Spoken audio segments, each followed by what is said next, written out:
అంబేద్కర్ కోనసీమ జిల్లా Ambajipeta ZP high school ప్రధానోపాధ్యాయునిపై విద్యార్థి సంఘాలు ఆగ్రహం వ్యక్తం చేశాయి. విద్యార్థుల చేత పాఠశాల పనులు చేయించడంపై ఆర్ఎస్యు రాష్ట్ర ఉపాధ్యక్షుడు కంటేపల్లి నరేంద్ర మండిపడ్డారు.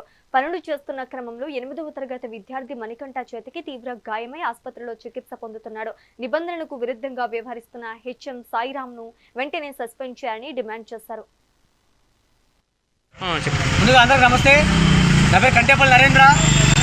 RSU state joint secretary revolution student union కేంద్రం అమలాపురం. ఈరోజు అమలాపురం నగరంలో కలెక్టరేట్ నందు ప్రజా సమస్యల పరిష్కార వేదికలో కంప్లైంట్ చేయడం జరిగింది. ఎందుకయ్యా అంటే అంబాజీపేట హెడ్ మాస్టర్ సాయిరామ్ గారిని తక్షణమే విధులను సస్పెండ్ చేయాలని చెప్పి డిమాండ్తో.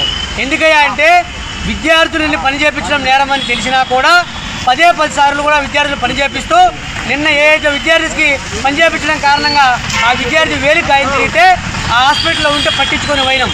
కనుక బాల కార్మికుల సంరక్షణ హక్కు ప్రకారం ఏ వ్యక్తిని కూడా పని చేయించకూడదు. కనుక పని చేపిస్తున్నారు కనుక తక్షణమే అతన్ని విధులను సస్పెండ్ చేయాలని చెప్పి కలెక్టర్ గారికి వినతిపత్రం ఇచ్చాం. సానుకూలంగా స్పందించారు. ఎటువంటి పరిస్థితుల్లో అధికారులు నిర్లక్ష్యంగా వహిస్తే సహించేలేదు. ఖచ్చితంగా పెద్ద ఎత్తున భారీ ఉద్యమం చేసి అతన్ని విధులను సస్పెండ్ చేసేంత వరకు ఉద్యమం ఆపం. కాబట్టి విద్యాశాఖ అధికారులు నిష్పక్షపాతంగా. నా పేరు అశోక్ కుమార్ అండి. ఇలా మా అత్తగారు లబ్బే చప్పటి మణికంఠ ఇవాళ గవర్నమెంట్ జెడ్పీఎస్ హై స్కూల్లో చదువుతున్నాడని 8వ తరగతి. ఇవాళ ఫేర్వెల్ ఉందని చెప్పి వెళ్ళారండి. వెళ్తే పీటీ సార్ అక్కడ జెండాలు ఆదిలక్ష్మి మేడం అక్కడ జెండాలు పాతించమన్నారండి. జెండాలు పాతేటప్పుడు గుణపం ఇచ్చారు పిల్లలకి. 8వ క్లాస్ చదువుతున్న అబ్బాయికి. ఆ అబ్బాయి మా అల్లుడి మీద గుణపంతో కొట్టడం వల్ల ఏలు కట్ అయిందండి. ఏలు కట్ అయ్యి చాలా వరకు రక్తం కోల్పోయాయండి. ఆ స్కూల్ ఎదురుకుండా అంబాజీపేట గవర్నమెంట్ హాస్పిటల్కి తీసుకెళ్తే గన్నవరం గవర్నమెంట్ హాస్పిటల్కి తీసుకెళ్ళమంటే గన్నవరం హాస్పిటల్కి తీసుకెళ్ళాం. 9:30 కల్లా తీసుకెళ్ళాం.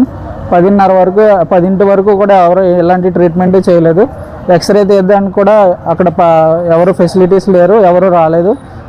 బయట నుంచి తెప్పించాలన్నారు. 10:30 అవుతుంది అన్నారు. ఇప్పటికే చాలా వరకు బ్లీడింగ్ అయిపోవడం వల్ల మేము అక్కడి నుంచి గన్నవరం నుంచి అమలాపురం హాస్పిటల్ అని ఆర్థోపెడిక్ హాస్పిటల్కి తీసుకొచ్చాం. ఇక్కడికి వచ్చిన తర్వాత ఎమ్మెల్సీ అప్లై చేసాం. ఎమ్మెల్సీ అప్లై చేసిన 11:30-12 ఎమ్మెల్సీ అప్లై చేసాం. ఇప్పుడు దాకా పోలీసుల దగ్గర నుంచి కానీ ఎలాంటి రెస్పాన్స్ రాలేదు. ప్లస్ పీటీ మేడం కూడా మాతో ఫోన్లో చాలా అసహ్యంగా మాట్లాడింది. ఎలాంటి రెస్పాండ్ కరెక్ట్గా చేయలేదు. నా పేరు అశోక్ కుమార్.